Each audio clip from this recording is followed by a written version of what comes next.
தமிழ் மக்கள் அனைவருக்கும் வணக்கம் நண்பா. இந்த வீடியோவில் என்ன கவர்மெண்ட் ஜாப் பார்க்க போகிறோம்னு பார்த்தீங்க அப்படின்னா, ரொம்ப நாளைக்கு அப்புறம் இப்போ தான் பார்த்தீங்கன்னா, நம்மளோட தமிழ்நாடு அரசாங்கம் பார்த்தீங்கன்னா, கிளர்க்குக்கான வேலையை பார்த்தீங்கன்னா அறிவிச்சிருக்காங்க. கிட்டத்தட்ட 2025 தான் பார்த்தீங்கன்னா, இந்த கிளர்க்குக்கான வேலைவாய்ப்பு வந்திருந்துச்சு. ஸோ 2026ல் இப்போ புதுசா ரிலீஸ் பண்ணியிருக்காங்க இந்த கிளர்க்குக்கான வேலைவாய்ப்பு.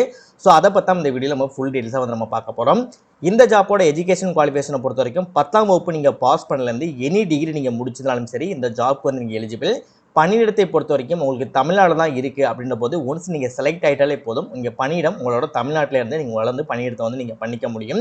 சம்பளத்தை பொறுத்த வரைக்கும் உங்களுக்கு ஸ்டார்டிங்லேயே 19,900 கிட்டத்தட்ட 20,000லேருந்து 63,200 வரைக்கும் உங்களோட குவாலிஃபிகேஷனுக்கு ஏற்ற மாதிரி சேலரி சேஞ்ச் ஆகும். ஸோ அது என்ன மாதிரி குவாலிஃபிகேஷன் என்ன மாதிரி சேலரி இருக்கும் அப்படின்றத வீடியோக்குள்ளே போய் நம்ம தெளிவாக பார்க்கலாம். தமிழகத்தில் எந்த டிஸ்ட்ரிக்டில் இருந்தாலும் சரி இந்த ஜாப்புக்கு உங்களால் அப்ளை பண்ணிக்க முடியும். ஆண்கள் சரி பெண்களும் சரி தமிழகத்தில் இருக்கக்கூடிய அனைத்து உறுப்பினருமே சரி இந்த ஜாப்க்கு எலிஜிபிள். உங்களால் ஜாப்க்கு அப்ளை பண்ணிக்க முடியும். இந்த வீடியோவில் நீங்கள் ப்ராப்பராக ஜாப்க்கு எப்படி அப்ளை பண்ணணும், எப்படி அப்ளை பண்ண அந்த ஜாப் உங்களுக்கு கிடைக்கும், உங்களுக்கான அப்ளை பண்ணக்கூடிய லிங்க், நோட்டிஃபிகேஷன் லிங்க், அப்புறம் அப்ளிகேஷன் லிங்க் எல்லா லிங்குமே உங்களுக்கு எங்கே கிடைக்கும் அப்படின்ற ஃபுல் டீட்டெயில்ஸ் பார்த்தீங்கன்னா இந்த வீடியோக்குலாம் தெளிவாக எக்ஸ்பிளைன் பண்ணியிருக்கேன். எந்த அளவுக்கு நீங்கள் வீடியோ ஸ்கிப் பண்ணாமல் ஃபுல்லாக பார்த்து இந்த ஜாப்போட ஃபுல் டீட்டெயில்ஸ் தெரிஞ்சுக்கிட்டு ப்ராப்பராக அப்ளை பண்ணுறீங்களோ அந்த அளவுக்கு வேலை கிடைப்பதற்கு அதிகமான வாய்ப்புகள் இருக்குது. ஸோ முடிஞ்சளவு வீடியோ ஸ்கிப் பண்ணாமல் ஃபுல்லாக பார்த்து இந்த ஜாப்போட ஃபுல் டீட்டெயில்ஸ் தெரிஞ்சுக்கிட்டு அதுக்கப்புறம் இந்த ஜாப்புக்கு அப்ளை பண்ணுங்கள். ஓகே நண்பா, இதான் பார்த்தீங்கன்னா இந்த ஜாப்க்கான அஃபிஷியல் நோட்டிஃபிகேஷன். இந்த நோட்டிஃபிகேஷனுக்கு கீழே பார்த்தீங்க அப்படின்னா நீங்கள் அப்ளை பண்ணக்கூடிய உங்களுக்கான அப்ளிகேஷன் ஃபார்மே கிடைச்சிடும். சரியா? ஸோ இதுதான் பார்த்தீங்கன்னா இந்த ஜாப்புக்கு கவர்மெண்ட் சைட்லேருந்து வந்துக்கூடிய கவர்மெண்ட்டோட அஃபிஷியல் வெப்சைட் இருக்கும் இல்லையா? ஸோ இதுதான் பார்த்தீங்கன்னா அந்த அஃபிஷியல் வெப்சைட். இந்த ஜாப்புக்கு அப்ளை பண்ண நீங்கள் தயாராக இருக்கீங்க அப்படின்னா உங்களுக்கு இந்த அஃபிஷியல் வெப்சைட்டோட லிங்க், நெக்ஸ்ட் உங்களுக்கான நோட்டிஃபிகேஷன் அப்ளிகேஷனுக்கு கூடிய ஒரே லிங்க், இந்த எல்லா லிங்க்குமே சேர்த்து தனித்தனியாக பார்த்தீங்க அப்படின்னா கீழே டிஸ்கிரிப்ஷனில் உங்களுக்கு நான் லிங்க் கொடுத்துருக்கேன். ஸோ ப்ராப்பராக செக் பண்ணி பார்த்து ப்ராப்பராக அப்ளை பண்ணுங்கள். இதே மாதிரி சூப்பரான கவர்மெண்ட் ஜாப் பற்றி நீங்கள் உடனுக்குடனே அப்படியே தெரிஞ்சுக்கணும், நீங்களும் நல்ல கவர்மெண்ட் ஜாப்பில் ஜாயின் பண்ணி நல்ல சேலரி வாங்கணும். அதற்கு நம்ம சேனல் உங்களுக்கு ஒரு சப்போர்ட்டிவான சேனலாக இருக்குன்னு நீங்கள் நினைச்சால் மட்டும் மறக்காம சேனலை சப்ஸ்கிரைப் பண்ணி பக்கத்தில் பெல் சிம்பிள் ஐக்கனை கிளிக் பண்ணி ஆல் அப்படின்ற ஆப்ஷனை கிளிக் பண்ணிக்கோங்க. மறக்காம இந்த வீடியோக்கு லைக் பண்ணுங்க, ஃப்ரெண்ட்ஸ் சர்க்கிளுக்கும் ஷேர் பண்ணுங்கள். முடிஞ்சளவு வீடியோ ஸ்கிப் பண்ணாமல் ஃபுல்லாக பார்த்து இந்த ஜாப்போட ஃபுல் டீட்டெயில்ஸ் தெரிஞ்சுக்கிட்டு அதுக்கப்புறம் இந்த ஜாப்க்கு அப்ளை பண்ணுங்கள். வாங்க வீடியோக்குள்ளே போயிட்டு இந்த ஜாப்போட ஃபுல் டீட்டெயில்ஸ் தெளிவாக பார்க்கலாம்.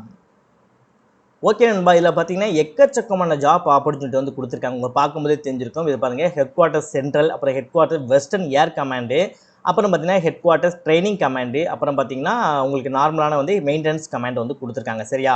ஸோ அதில் கொடுத்துட்டு போஸ்டிங்கை நீங்கள் பார்க்கும்போது உங்களுக்கே தெரியும், லோயர் டிவிஷன் கிளர்க்கு தான் பார்த்தீங்கன்னா அதிகமான வேலைவாய்ப்புகள் இருக்குது. ஸோ அதை தான் இந்த இடத்துல நம்ம மென்ஷன் பண்ணியிருப்போம், கிளர்க்குக்கான வேலைவாய்ப்புன்னு சொல்லி நம்ம மென்ஷன் பண்ணியிருப்போம். சரியா? ஸோ நெக்ஸ்ட் சில இது பார்த்தீங்கன்னா லோயர் டிவிஷன் கிளர்க் மட்டும் இல்லாமல் பார்த்தீங்கன்னா சிவிலியன் மெக்கானிக் கொடுத்துருக்காங்க, ஹிந்தி டைப்பிஸ்ட் கொடுத்துருக்காங்க. மேக்ஸிமம் சிவிலியன் மெக்கானிக் அப்புறம் ஹிந்தி டைப்பிஸ்ட் கொடுத்துருக்காங்க. அதிகபட்சமாக பார்த்தீங்க அப்படின்னா நீங்கள் பார்க்கும்போதே தெரிஞ்சிருக்கும், லோயர் டிவிஷன் கிளர்க் தான் பார்த்தீங்கன்னா மேக்ஸிமான வேலைவாய்ப்புகள் கொடுத்துருக்காங்க. ஸோ இது ஓவராலாக பார்த்தீங்கன்னா இந்தியா ஃபுல்லாக பார்த்தீங்கன்னா இந்த ஜாப் அலோகேட் பண்ணியிருக்காங்க வேகன்சிஸை பொறுத்த வரைக்கும். ஸோ நமக்கு பார்த்தீங்க அப்படின்னா தமிழ்நாட்டிலையும் பார்த்தீங்கன்னா இதோட வேகன்சி இருக்குது. ஸோ தமிழை பொறுத்த வரைக்கும் இந்த இடத்துல இருக்கும் உங்களுக்கு நான் காட்டுறேன். இந்த பாருங்கள், கமாண்டிங் ஆஃபீஸர் கொடுத்துருக்காங்க. தாம்பரத்தில் தான் பார்த்தீங்கன்னா அதோட ஒர்க்கிங் போஸ்டல் அட்ரஸும் பார்த்தீங்கன்னா இருக்குது. ஸோ சென்னையில் இருக்குது பாருங்கள், 6,46,000 தாம்பரம் கமாண்டிங் ஆஃபீஸருக்கான போஸ்டல் அட்ரஸ். சரியா? ஸோ நீங்கள் சூஸ் பண்ணக்கூடியது என்ன அப்படின்னா, முதல்ல நீங்கள் எந்த இடத்துல இருக்கீங்க அந்த இடத்துல இருந்து இங்கே ஒன்று கொடுத்துருக்காங்க பாருங்கள், ஏர்ஃபோர்ஸ் ஆவடியில் கொடுத்துருக்காங்க. ஸோ இந்த மாதிரி நீங்கள் ஒவ்வொரு போஸ்டிங் நீங்கள் செக் பண்ணிங்க அப்படின்னா அந்த போஸ்டிங்க்கு எந்த இடம் கொடுத்துருக்காங்க அப்படின்றது உங்களுக்கு தெரியும். ஸோ நிறையா இருக்கும். ஸோ நீங்கள் ஒவ்வொன்றா செக் பண்ணாலே போதும். தமிழ்நாடு மட்டும் இல்லாமல் ஆல் ஓவர் இந்தியா ஃபுல்லாக பார்த்தீங்கன்னா அந்த போஸ்டிங் கொடுத்துருப்பாங்க. ஒன்ட்டு நீங்கள் நோட்டிஃபிகேஷனை டவுன்லோட் பண்ணிவிட்டு ஸோ நீங்கள் லொக்கேஷனை மட்டும் நம்ம தமிழ்நாடுக்குள்ளே இருக்கா அப்படின்றத மட்டும் நீங்கள் பாருங்கள். அது ஓகேவா இருக்குது அப்படின்னா நெக்ஸ்ட் அந்த போஸ்டிங் உங்களுக்கு சூட்டபிளாக இருக்குது அப்படின்னா அதை நீங்கள் சூஸ் பண்ணிக்கலாம்.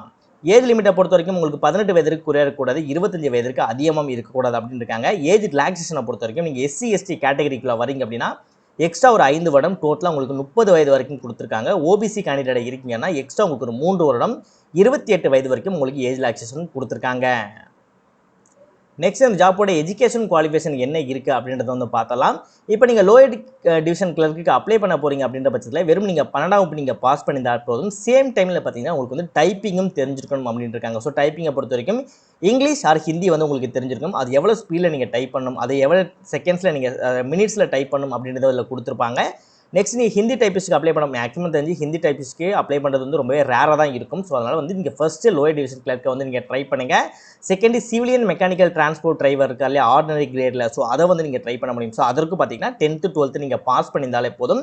சேம் டைமில் உங்களுக்கு ஹெவி லைக்கிள் இல்லை லைட் வெஹிக்கிள்ஸ், அதாவது கனரக வாகனங்கள், அப்புறம் இந்த சின்ன ஸ்கூட்டர் பைக் அந்த மாதிரி சொல்லுவாங்க இல்லையா, ஸோ அது ஓட்டக்கூடிய ப்ராப்பரான வேலிடாக இருக்கக்கூடிய டிரைவிங் லைசன்ஸோட உங்களுக்கு 2 இயர்ஸ் எக்ஸ்பீரியன்ஸோட இருக்குது அப்படின்னா அந்த சிவிலியன் மெக்கானிக்கல் டிரான்ஸ்போர்ட்டுக்கு உங்களை அப்ளை பண்ணிக்க முடியும். அப்படிலாம் இல்லை ப்ரோ, நான் வெறும் 12th தான் முடிச்சிருக்கேன் அப்படின்னா தாராளமாக நீங்கள் லோயர் டிவிஷன் கிளர்க்குக்கு உங்களால் அப்ளை பண்ணிக்கலாம். இப்போ அப்ளிகேஷன் எப்படி ஃபில் பண்ணுறது அப்படின்னு பார்க்கலாம். ஸோ அப்ளிகேஷன் லிங்கும் பார்த்தீங்கன்னா உங்களுக்கு நோட்டிஃபிகேஷன் கீழே கிடச்சிடும். ஸோ நோட்டிஃபிகேஷன் கீழே நீங்கள் இந்த அப்ளிகேஷன் இருக்குல்லையா, ஸோ அதை கிளிக் பண்ணி நீங்கள் உள்ளே வந்த உடனே இந்த இடத்துல இந்த மாதிரி இருக்குல்லையா, பெர்ஃபார்ம் ஃபார் அப்ளிகேஷன் அப்படின்னு சொல்லி இருக்குல்லையா, ஸோ இதை மட்டும் நீங்கள் ஒரு பிரிண்ட் அவுட் எடுத்துட்டு அப்ளிகேஷன் போஸ்ட் பார், இந்த இடத்துல அப்ளிகேஷன் போஸ்ட் பார் இருக்குல்லையா, ஸோ என்ன போஸ்ட்டுக்கு என்ன யூனிட்டுக்கு அப்ளை பண்ண போகிறீங்க அப்படின்றத கொடுத்துட்டு இந்த இடத்துல எந்த போஸ்ட் அப்ளை பண்ண போகிறீங்க அப்படின்றத நீங்கள் ஃபில் பண்ணுற மாதிரி இருக்கும். இந்த இடத்துல உங்களோட ஃபுல் நேம் வந்து கொடுத்துக்கோங்க. உங்கள் நேம் எழுதும்போது கேபிட்டல் லெட்டர் யூஸ் பண்ணி எழுதிக்கோங்க. இந்த இடத்துல உங்கள் ஃபோட்டோஸ் வந்து ஒட்டிக்கோங்க. நெக்ஸ்ட் உங்களோட ஃபாதரோட நேம் வந்து எழுதிக்கோங்க. உங்களுக்கு மேரேஜ் ஆனாலும் ஆகாட்டியும் உங்களோட ஃபாதரோட நேம் வந்து நீங்கள் எழுதிக்கோங்க. ஆண்களும் சரி பெண்களும் சரி. டேட்டு மந்த் இயர்க்க மாதிரி உங்கள் டேட் ஆஃப் பர்த் வந்து நீங்கள் கொடுத்துக்கோங்க. நெக்ஸ்ட் உங்களுக்கு என்ன வருடம் நீங்கள் அதாவது பிறந்த வருடம் இருக்கலாம் அது, அப்புறம் எத்தனை மாதங்கள் ஆயிருக்கு, எத்தனை நாட்கள் ஆயிருக்கு அப்படின்றத வந்து நீங்கள் இப்போ இருக்கக்கூடிய கணக்குப்படி நீங்கள் கொடுக்குற மாதிரி இருக்கும். நெக்ஸ்ட் உங்கள் அட்ரஸ் கொடுக்குற மாதிரி இருக்கும். உங்களோட வீடு, வில்லேஜ், உங்கள் அட்ரஸ் என்ன, உங்கள் போஸ்ட் ஆஃபீஸ் எது, உங்கள் டிஸ்ட்ரிக் எது, உங்கள் ஸ்டேட் எது, உங்கள் பின்கோடு எது அப்படின்றத தனித்தனியாக அந்த இடத்துல நீங்கள் கொடுக்குற மாதிரி இருக்கும். ஸோ இதில் கொடுத்துருக்கூடிய அட்ரஸ் மட்டும் இல்லாமல் உங்களோட பெர்மனன்ட் அட்ரஸும் கேட்பாங்க. ஸோ கரஸ்பாண்டிங் அட்ரஸும் பெர்மனன்ட் அட்ரஸும் சேம் அட்ரஸ் தான் அப்படின்னா இந்த 2 பாக்ஸ்லையும் நீங்கள் சேம் அட்ரஸே கொடுத்துக்கலாம். சில பேருக்கு கரஸ்பாண்டிங்கும் பெர்மனன்ட் அட்ரஸும் வேறு அட்ரஸ் இருக்குது அப்படின்னா வேறு அட்ரஸ் நீங்கள் கொடுத்துட்டு, இல்லை எந்த கேட்டகரியில் வரீங்களோ அந்த கேட்டகரியை கொடுத்துட்டு உங்களோட எஜுகேஷன் குவாலிஃபிகேஷன் என்ன அப்படின்றத கொடுத்துட்டு உங்களுக்கு எக்ஸ்பீரியன்ஸ் வேறு எதுவும் குவாலிஃபிகேஷன் இருந்துச்சுன்னா அதையும் நீங்கள் ஃபில் பண்ணிக்கலாம். ஸோ உங்களுக்கு வந்து ட்ரைனிங் முடிச்சிருக்கீங்க இல்லை உங்களுக்கு எக்ஸ்பீரியன்ஸ் இருக்குன்னா அதே நீங்கள் மென்ஷன் பண்ணிக்கலாம். ஸோ டொமினிக்கை பொறுத்த வரைக்கும் பார்த்தீங்கன்னா நிறைய பேர் இருக்காது. இருந்துச்சுன்னா ஓகே, இருந்துச்சுன்னா அதோட ஜெராக்ஸ் காப்பி வச்சு நீங்கள் அனுப்புகிற மாதிரி இருக்கும். அதை நீங்கள் ஃபில் பண்ணிக்கோங்க. இல்லை அப்படின்னா நீங்கள் வந்து விட்டுருங்க. நெக்ஸ்ட் இதெல்லாம் பார்த்தீங்கன்னா நோ அப்படின்றத மட்டும் நீங்கள் கொடுத்துக்கோங்க. இது வந்து ஆஃபீஸ் யூஸ்ன்னு சொல்லியிருக்கு இல்லையா, ஸோ இந்த இடத்துல நீங்கள் எதுவுமே பண்ணாதீங்க. இதெல்லாமே உங்களுக்கு இன்டர்வியூ எடுப்பாங்க இல்லையா, ஸோ அவங்க யூஸ் பண்ணக்கூடிய இடம். இந்த இடத்த நீங்கள் அப்படியே விட்டுட்டு இந்த இடத்துல உங்களோட சிக்னேச்சர் வந்து நீங்கள் போட்டுக்கோங்க. அவ்வளோதான். இப்போ நம்ம வந்து அப்ளிகேஷன் ஃபில் பண்ணி முடிச்சாச்சு. இந்த அப்ளிகேஷனை எந்த அட்ரஸ் நீங்கள் அனுப்புன்னு சொல்லி பார்த்தீங்க அப்படின்னா உங்களோட நோட்டிஃபிகேஷனோட லெஃப்ட் சைடு வந்தீங்க அப்படின்னா உங்களுக்கு வந்து இந்த இடத்துல ஒரு அட்ரஸ் கொடுத்துருப்பாங்க பாருங்கள். இந்த அட்ரஸ் தான் பார்த்தீங்கன்னா நீங்கள் போஸ்ட் மூலமாக நீங்கள் அப்ளை பண்ணுற மாதிரி இருக்கும். நெக்ஸ்ட் நீங்கள் போஸ்ட் மூலமாக அப்ளை பண்ணும்போது போஸ்ட் வந்து 10 ரூபா ஸ்டாம்ப் ஒட்டிருக்கக்கூடிய போஸ்ட்டில் அந்த ஸ்டாம்பை ஒட்டி தான் நீங்கள் வந்து அனுப்புகிற மாதிரி இருக்கும். கவருக்குள்ளே வச்சுட்டு உங்களோட அப்ளிகேஷனை வச்சுட்டு மேலே வந்து 10 ரூபா ஸ்டாம்ப் ஒட்டிக்கூடிய போஸ்ட் ஸ்டாம்ப் ஒட்டி அனுப்புகிற மாதிரி இருக்கும். அந்த கவரோட டாப்பில் பார்த்தீங்கன்னா application for the post of அப்படின்னு சொல்லி எழுதிட்டு நீங்கள் என்ன ஜாப்க்கு அப்ளை பண்ண போகிறீங்களோ அந்த ஜாப்போட நேமு, என்ன கேட்டகிரியோ அந்த கேட்டகிரி நேம் வந்து நீங்கள் கவருக்குள்ளே வச்சு அனுப்பும்போது அந்த கவரோட மேலே இருக்கும் இல்லையா, ஸோ அந்த மேலே வந்து நீங்கள் மென்ஷன் பண்ணணும். அப்போ தான் வந்து உங்களோட அப்ளிகேஷன் அவங்களுக்கு போய் கிடைக்கும்போது அதை ஓப்பன் பண்ணி பார்க்காமலே எந்த போஸ்டிங்கும் இவங்க அப்ளை பண்ணிருக்காங்க அப்படின்றத வந்து அவங்க வந்து அனலைஸ் பண்ணி அதுக்கேற்ற மாதிரி உங்களுக்கான இதை ஃபில்ட்ரு பண்ணி உங்களால் ஈஸியாக வந்து அவங்களால வந்து ஃபைன் பண்ண முடியும். ஸோ அந்த ரீசனுக்காக தான் பார்த்தீங்கன்னா அப்ளிகேஷன் கவருக்கு மேலே நீங்கள் அந்த மாதிரி வச்சு நீங்கள் அனுப்பணும். சரியா? ஸோ ஆல்மோஸ்ட் எல்லா டீல்ஸும் உங்களுக்கு தெளிவாக சொல்லியிருப்பேன்னு நினைக்கிறேன். இன்கேஸ் உங்களுக்கு எதுவும் புரியல, எதுவும் தெரிஞ்சுக்கணும் அப்படின்னா நீங்கள் என்ன தெரியல அப்படின்றத ப்ராப்பராக கமெண்ட் செக்ஷனில் கமெண்ட் பண்ணுங்கள். நான் ஃப்ரீயாக இருக்கும்போது கண்டிப்பாக உங்களுக்கு நான் ரிப்ளை பண்ணுறேன். ஸோ தயவு செஞ்சு ப்ராப்பராக அப்ளை பண்ணுங்கள். எதுவும் டவுட் இருக்குன்னா கமெண்ட் பண்ணுங்கள். எல்லா லிங்குமே கீழே டிஸ்கிரிப்ஷனில் இருக்குது.